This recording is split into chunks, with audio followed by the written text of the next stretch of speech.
I'm happy to be part of this meeting.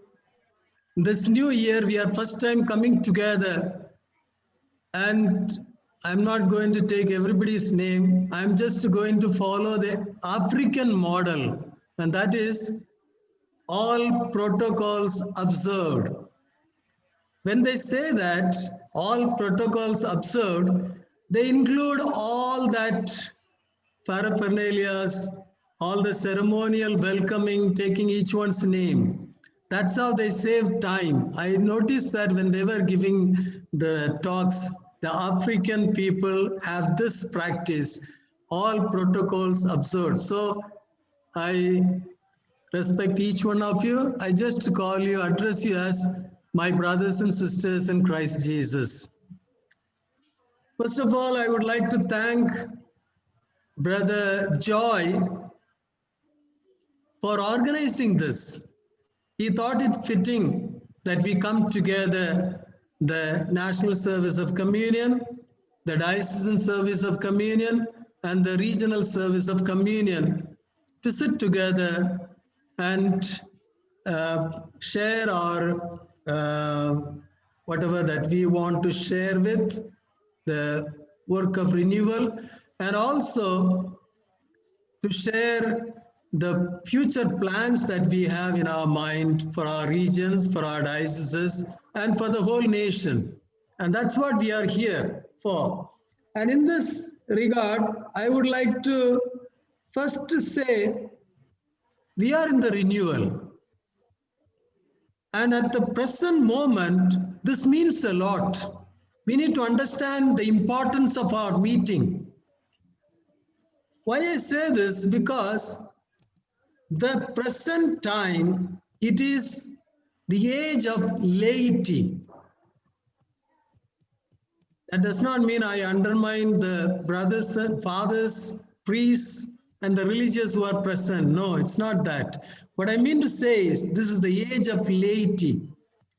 Because after Vatican II, the stress has been given. The lay collaboration in the church, till that time, the laity were just observers who take commands, who listen, and who obey. That's all. But now the church has realized that the church as the people of God and the church as the body of Christ, and every baptized member is the body of the member of the mystical body of Christ. And so we are all people of God. Every baptized Christian has the basic duty and to evangelize. And that's why the Vatican document Ad Gendes so beautifully says, we exist to evangelize. Of course, the priests, the ordained ministers share in the ministerial apostolate. It's a ministerial priesthood, but we are all sharing in the common priesthood. We have to exercise that. The church has rightly understood that now. And for that, the Catholic Charismatic Renewal, which is a lay movement, and it is this CCR or the Charis, is kept under the dicastery for laity, family, and life. So we need to understand this.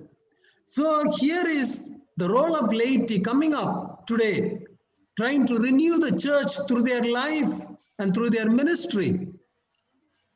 So it is our great responsibility today. We have come together as responsible people in the church, the leaders in the church, to lead the church forward through the inspiration of the Holy Spirit. And that's why this meeting is a very important meeting, and I'm happy to be part of it. I don't want to take much time, not only because I don't want to spend more time, but also I have another meeting. The members are waiting. We have a trust meeting, which is very important one. We are having it. There are some issues to be discussed with regard to the diocese. And that's why I will be brief in my sharing, but then afterwards you can carry on sharing your views, your plans, so that we can come to a concrete plan of action as we are proceeding, as we are nearing the golden jubilee of the CCR in India. So that's why this is a very important meeting. Let us realize it. Another happy news is, I'm very happy that Pope Francis today, he has issued a motu proprio called Spiritus Domini. That is the Spirit of the Lord. Spiritus Domini, the motu proprio's name. And in that, he has come out with changing the canon law, which originally reserved the right of acolyte and lectorate, lector and acolyte. These both were as part of the ordination to priesthood. They were known as minor orders. So it was a preparation for the diaconate and the priesthood, being ordained as a lector, being ordained as an acolyte.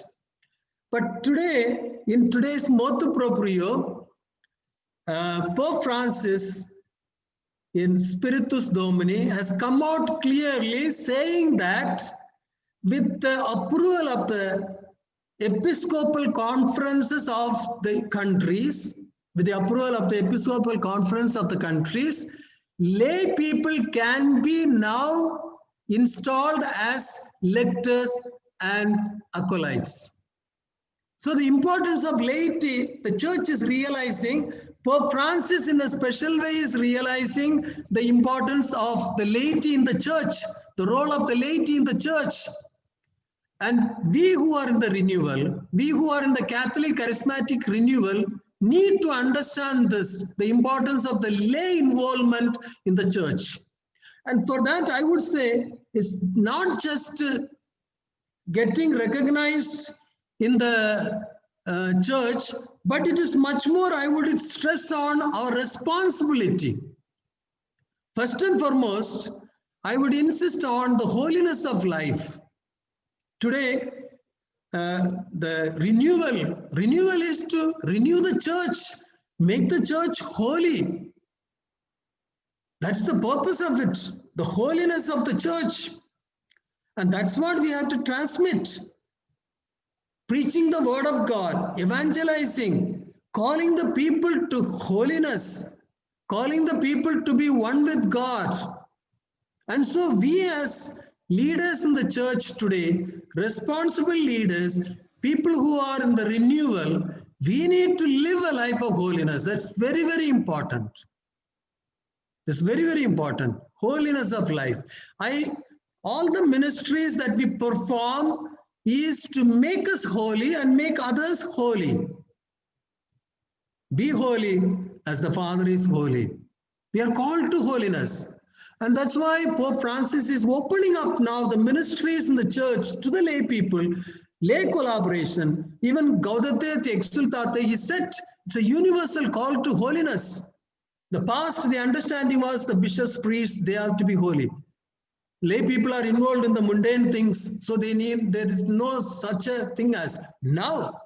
Universal call to holiness. Every baptized Christian is called to be holy. Yesterday, as Brother Mervyn told us, that is, we celebrated the feast of baptism last Sunday, baptism of our Lord, and that reminds us of our baptism, the baptismal commitment that we have taken up, and that is holiness. We have been given during our baptism a white linen cloth and asked to keep this holiness throughout our life. So that's what our call is. So the renewal is meant to make the church more holy. And for that, we who are in the renewal, we who are the leaders in the renewal, we need to be holy. That's a very important thing for us. Everything that we do should help us to become holy. And so now, so that is a good news that I'm sure many of our members will become acolytes and lectors. That is very good that the laity are coming up and enhancing the ministry in the church and the holiness in the church. I thank the Holy Father for this beautiful gesture, and I'm sure he will come out with many more things. Now, I would like to, as I'm addressing to you, let us take stock of what we are now.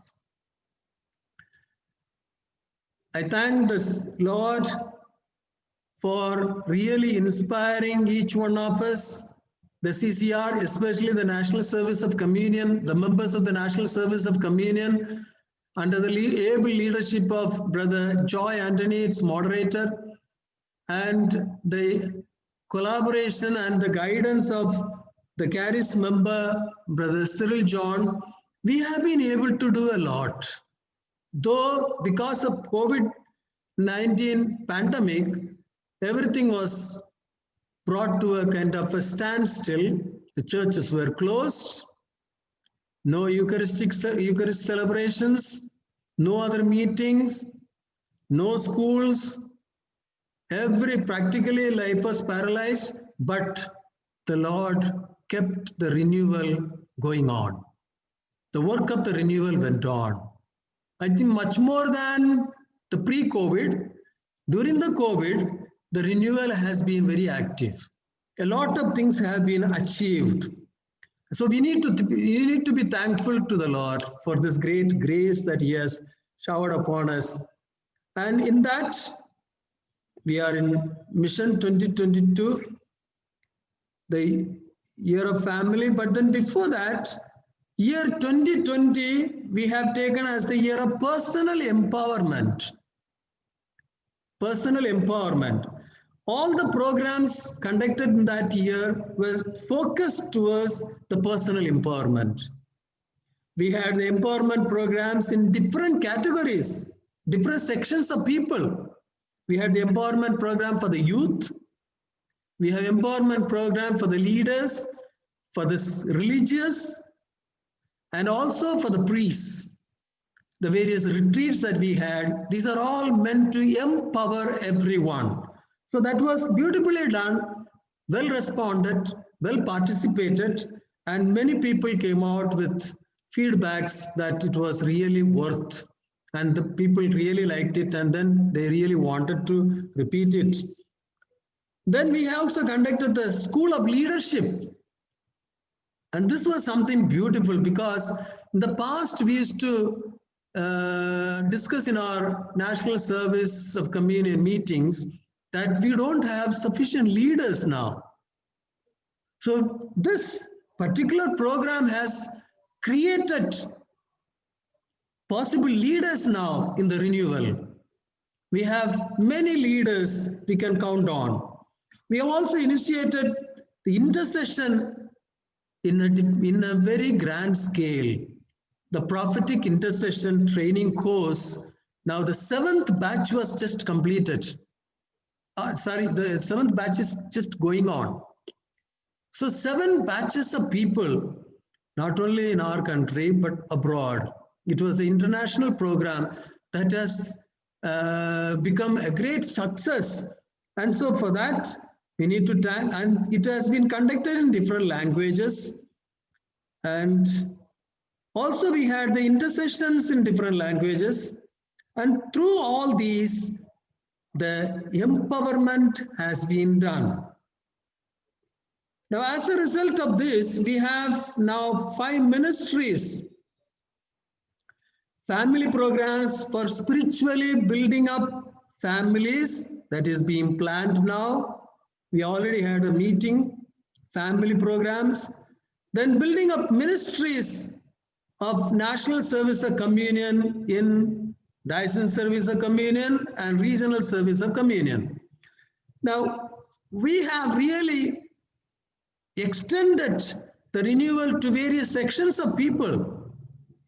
We have the Nurses United for Christ, NU4C. We have the Couples United for Christ, CU4C. We have the Teens United for Christ, TU4C. We have the Youth United for Christ, YU4C. Then the National Intercession Network. Then we have also building up of professional and teachers ministries, which is in progress. Now, these all are in the national level. Now this meeting is a very crucial and very important meeting because we are sharing all these ministries now, all the workings, all the things that is going on, which has been blessed by the Lord and inspired by the Spirit, led by the Spirit. Now what we really envisage is that these things have to percolate into the regions and in the dioceses. Certain ways it has been done now. So we have like the Nurses United for Christ, Couples United, Teens United, and Youth United. All these we need to now bring it into the regional level and in the diocesan level. These ministries have to be in the diocesan level and in the regional level. Then only we will have more meaning. In national level now we are conducting it, we cannot cover the whole. But when it goes into the regional and the diocesan level, many more people can participate.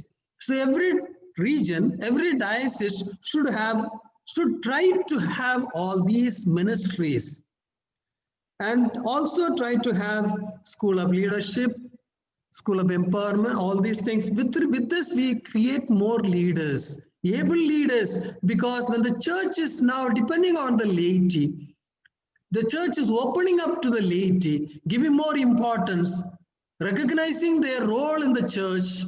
So we need to form good leaders who can lead and emerge out and then bring many more people and transform and renew the laity altogether. Then the church will be renewed. Then from there we will get good candidates for vocation, that is to the priesthood as well as to the religious life. The church can be renewed in this way. That's why I insist on the laity, the importance of lay involvement in the mission of the church. It's very important and it is a necessity. Holy Father has realized this. Then now we have the School of Evangelization. School of Evangelization, and this has to be done in line with the School of Leadership.